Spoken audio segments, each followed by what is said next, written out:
best thing to do there is to own risk assets. Let's move on to the presidential election real quick. I'm curious, gentlemen. Last week we had RFK on. Did you get any feedback? The show obviously did really well. A lot of people watched it. I got a tremendous amount of feedback. People thought he was a fascinating, interesting character. Some people thought he was a conspiracy theorist. They pointed out a bunch of different moments during the interview. But what was the general feedback you got? My biggest thing was, I think he surprised a lot of people to the upside. A lot of people emailed me saying they thought one specific thing with him, and we tried to address it, which is he's painted as this kind of like conspiracy theorist or anti-vax person by the mainstream media. And overwhelmingly, so much of the feedback was, wow, this guy is so totally different because you gave him a long format in order for him to really talk. I thought he was really engaging and very interesting and very smart. Sacks, did you get feedback on it?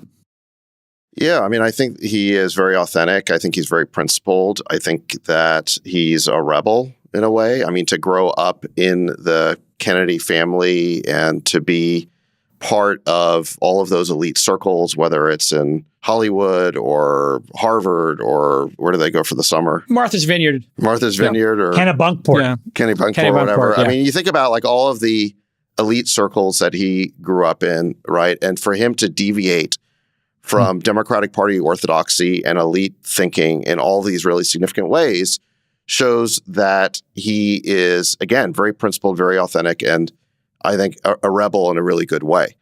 And he's telling people a lot of things that you just don't hear on the Democratic side and through the mainstream media. So I think it's all positive. Yeah, I got positive feedback on it, Friedberg. The one thing people said was, some people said, not a lot, but they expected us to push back maybe on him harder or something, or be harder. I thought we did an interesting job of letting him talk and really taking these topics to 10 or 20 minutes each. The one people were particularly, I don't know if concerned is the right word, or puzzled by was that we didn't push back as much on the vaccine stuff and we just let him talk about it. A week later, what do you think about his vaccine position? And would you have pushed back more?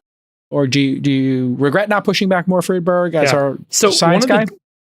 He made a lot of generalized statements or statements that I think take a concern about one thing and then make them evidence for a whole thing being off. For example, there is a vaccine that isn't efficacious. There was a vaccine that had mercury in it. Therefore, all vaccines are bad. Oh, we over-vaccinate now. Many vaccines today that kids take going into schools have saved countless lives, and they've had a really critical role in reducing a lot of childborne illness. It's been, just an incredible advance for humanity, for medicine, et cetera. I think he had a number of points he made about the COVID vaccine, and I know he's made these points for many years. He kind of extrapolates that, it's evidence that vaccines are generally overprescribed and overused, and pharma companies are just out to make money, and the government is aligned with pharma companies to just try and make money. I don't think that that is necessarily true.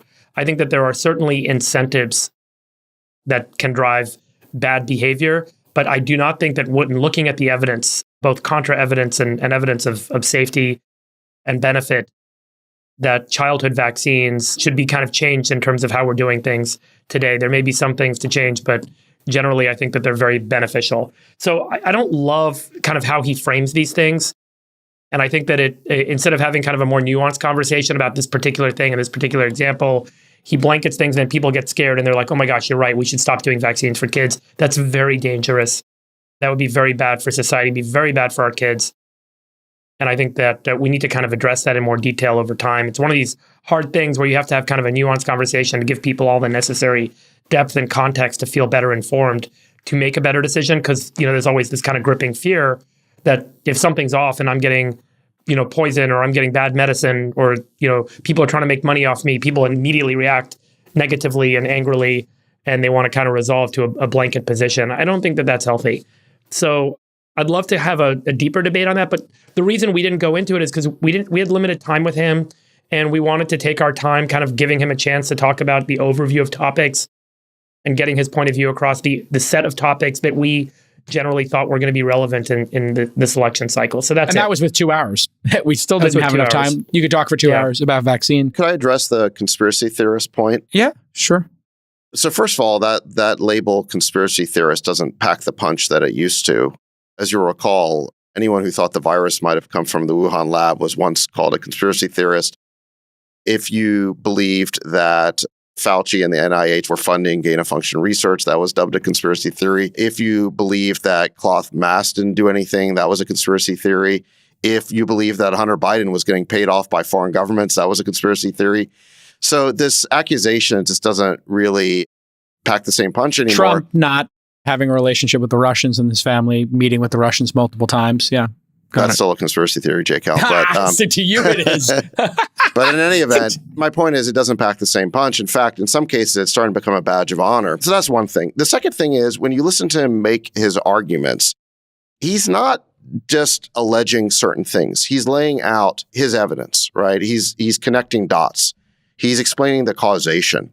And you can disagree with it, but he is thinking in terms of like causation. And it made me think about something that Peter Thiel once said about, founders being Asperger's, where he flipped it on its head and said, what is it about our society that talks founders out of all of their contrarian ideas, unless they are a little bit Asperger's? Ah, interesting. What is it about our political system and our media that talks people out of seeing causation, unless they are a little bit of a conspiracy theorist? And what I mean by that is, look at San Francisco, okay? All you have to do is walk down the street and you can see that things have gone totally off the rails and whatever we've done politically is not working. And yet the voters in San Francisco just like completely block that out. They don't see any causation between the way they vote at the city level or at the state level and the policies that are manifest on our streets. They just don't see any causation there. And you can just play that movie over and over again. Our elites don't see any causation between the way they ran the country and the election of Donald Trump. The fact that we hauled out our manufacturing in the Rust Belt by throwing open our markets to China, exporting our jobs to China, the way that we squandered all this money in the forever wars of the Middle East. Now, regardless of what your views are on those policies, it's pretty obvious to me that they help cause the rise of Donald Trump. And yet you just can't get the media to see any causation between the policies they endorse and the inevitable reaction to them. And so the way I see this is that our political analysis, certainly our mainstream media, they're just completely bereft of seeing any causation between policies and the problems in our society. And so along comes RFK Jr., and he's willing to actually connect dots. Now, you may not agree with all the dots he's connecting, but maybe it takes, in the same way, maybe it takes a little bit of an Asperger's founder to stick with their contrarian idea so they don't get talked out of it. Yeah. Maybe it takes a guy like Robert F. Kennedy Jr. not to get talked out of these things that he believes, some of which I think are just obviously true. I thought one of the salient points he made was just, hey, listen, Pharma spends an awful lot on advertising. The media is dependent on that advertising. They don't seem to criticize it all that much. Maybe that's something we should look into. Now, I don't think that like Pfizer is writing the script for Anderson Cooper, but you can be sure that if Pfizer didn't like something Anderson Cooper said, there's somebody they could call at CNN and say something to and have a conversation about, you know, setting the record straight, whatever, however you would frame it. Speaking of CNN. Right. And wait, don't leave that point before. I thought it was a really interesting part of the conversation when he mentioned that he had been friends way back with Roger Ailes. Yes. And Roger Ailes specifically told him that they could not post certain or televise certain content if it was too critical of pharma companies because they were the number one advertiser. Yeah. And should pharma companies even be advertising? So then all of a sudden, let's say it was a conspiracy theory or he is like way out there in terms of his belief.